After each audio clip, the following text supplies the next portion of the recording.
Apakah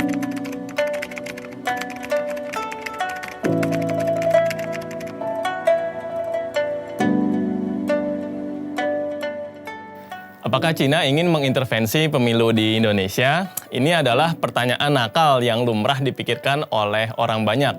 Terutama melihat 10 tahun belakangan investasi Cina dalam berbagai macam bidang cukup intensif masuk ke Indonesia.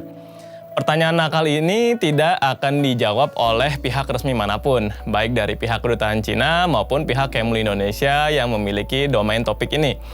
Cuma karena ini caguan dan ini bahasan kategori nakal yang gue rasa pas buat gue angkat, mari kita bahas di episode ini.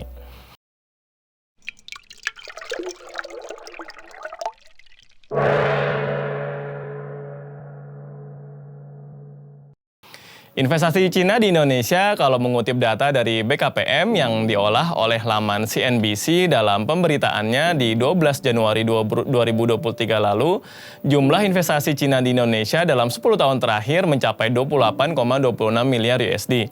Kalau kita merujuk pada website American Enterprise Institute yang pernah juga gue sebutin di episode-episode sebelumnya, mereka punya yang dinamakan Chinese Investment Tracker. Dari kurun 2012 sampai 2022, total investasi Cina dan proyek konstruksi yang berasal dari sana ke Indonesia mencapai 49,75 miliar USD. Hebatnya emang lembaga-lembaga watchdog Amerika memang tidak perlu diragukan lagi ya. Kalau mau tanya detail kenapa angkanya bisa sebesar itu, monggo langsung ke website mereka aja.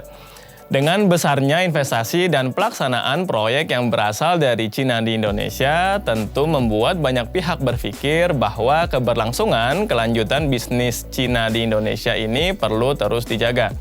Tenang, kalau urusan ini gue belum masuk ke oligarki bisnis-bisnis besar asal Cina kok. Kalau gue udah masuk ke sana, ya berarti gue udah nggak bikin video caguan lagi. Tujuan ekonomi sudah tercapai. Wajar aja sebetulnya kalau banyak orang yang berpikiran seperti itu.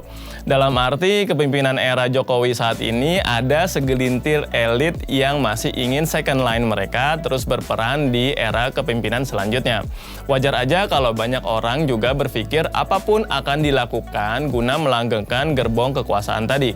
Tapi itu kalau dari perspektif kita aja ya sebetulnya. Kenapa?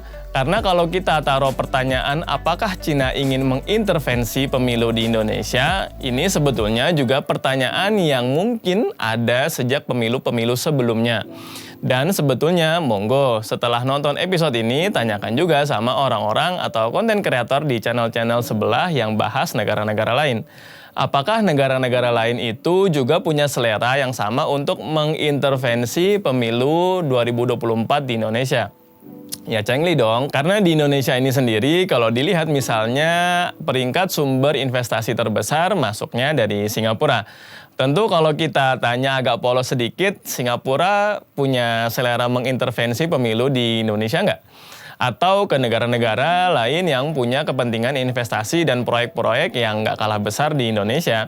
Ya Jepang, Korea Selatan, Amerika Serikat, Australia, Perancis, Kanada, dan lain-lain sebagainya.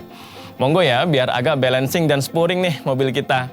Yang disudutkan jangan cuma Cina aja ya. Menurut gue, kalau ada pertanyaan terkait hal ini dari pihak Cina akan melihat itu sebagai sesuatu yang ada iyanya dan ada enggaknya juga nih. Maksudnya gimana? Secara logis, iya dong. Yang pertama, mereka butuh untuk bercokol di pemilu Indonesia ke depannya. Karena mereka pasti juga ingin mengamankan investasi mereka kan. Secara logis loh ya. Daripada tiba-tiba terpilih entah siapa itu calon presidennya yang sangat anti-Cina misalnya. Bisa dibayangkan konsekuensinya seperti apa terhadap miliaran USD yang sudah mereka tanamkan di Indonesia. Iya yang kedua, karena mereka juga bisa menghemat biaya maintenance hubungan stakeholder baik di pusat maupun di daerah. Seperti yang kita sudah ketahui bersama, yang namanya pemilu di Indonesia ini bukanlah ajang politik semata, tapi ajang perputaran uang yang efektif sehingga itu mencegah Indonesia masuk ke jurang resesi yang kabarnya akan merembet ke Indonesia tahun ini. Tapi ya itu cuman guyon aja ya, nanti gue disemprot analis ekonomi karena ya asal bunyi aja. Cuman maksud gue ya, dengan besarnya angka kebutuhan untuk dana-dana kampanye, mau itu di ranah legislatif level daerah maupun pusat, ranah eksekutif mau itu di pilkada atau nanti buat nyetor jadi menteri, tentu pertanyaannya uang-uang itu dari mana? Dari kocek pribadi, dari hasil wangsit terus gali-gali halaman belakang di rumah gitu ada harta karun peninggalan Belanda atau Majapahit? Ya kan enggak gitu. Dengan simbiosis mutualisme ini memang pada prakteknya jangankan hubungan antara perusahaan modal asing dengan calon pejabat.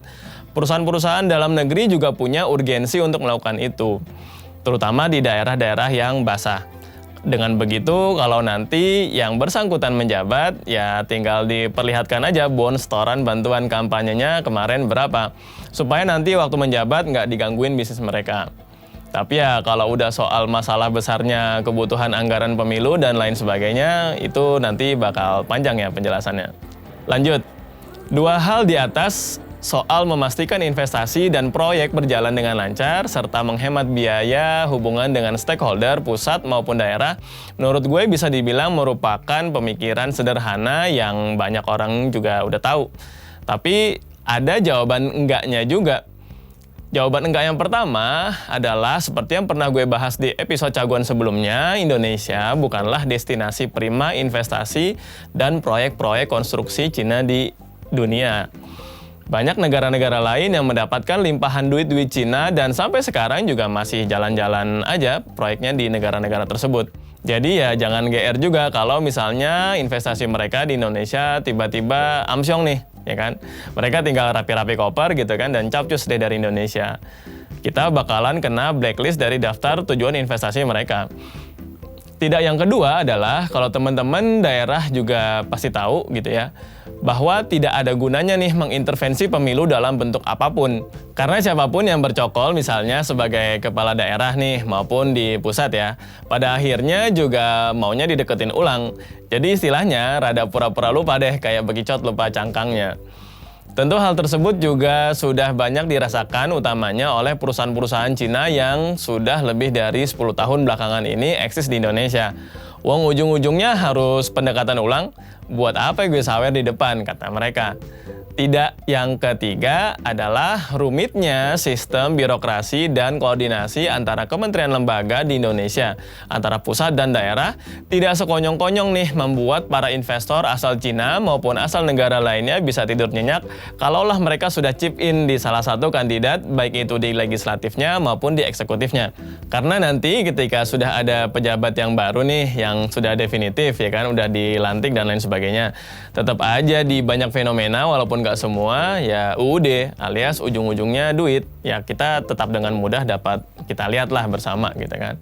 PR-nya untuk kita adalah apakah selama Indonesia sudah masuk ke era reformasi nih, minazulumati ilan nur ya kan istilahnya, dari zaman kegelapan ke zaman yang lebih terang, upaya-upaya menuju good governance and clean government sudah dengan baik dilaksanakan sampai ke level pemerintahan tingkat akar rumput sekalipun. Ya memang upaya tersebut dilakukan tanpa henti. Gue sendiri salut dengan banyaknya kalangan birokrat yang masih jujur, amanah, lurus, dan lain sebagainya, yang sudah menjalankan fungsi dan tugasnya masing-masing dengan baik. Apalagi sekarang dengan mudahnya akses media sosial membuat potensi-potensi pelanggaran dan mekanisme whistleblower menjadi lebih mudah. Cuma ya tadi bahasannya adalah kalau berhadapan dengan investor, apalagi itu investor asing ya nggak Cina, nggak Zimbabwe, nggak misalnya nanti ada dari Papua Nugini datang ke Indonesia, berbondong-bondong gitu ya kan, praktek di lapangan kita lihat sendiri pada kenyataannya seperti apa. Itu yang lebih esensi kan. Tidak yang keempat, ya masih soal melihat kenyataan di lapangan. Tidak ada sama sekali garansi stabilitas apalagi yang terkait dengan investasi padat modal yang semuanya bisa dikontrol oleh instrumen kepemimpinan politik, maupun legislasi daerah ataupun pusat.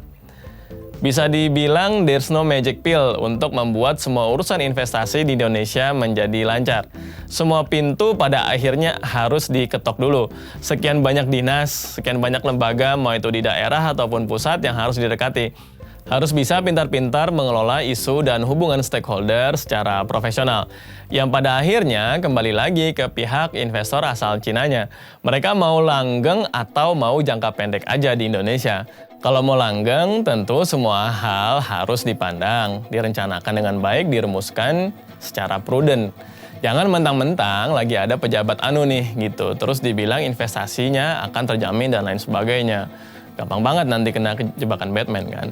Perusahaan Cina juga perlu memainkan isu secara cantik, menggeser opini publik pelan-pelan, tunjukkan kalau investasi Cina di Indonesia itu lebih banyak membawa manfaat daripada mudorot atau dampak negatif. Atau misalnya placement gitu, kecaguan misalnya. Lah ini kagak ada, kering juga kan kita.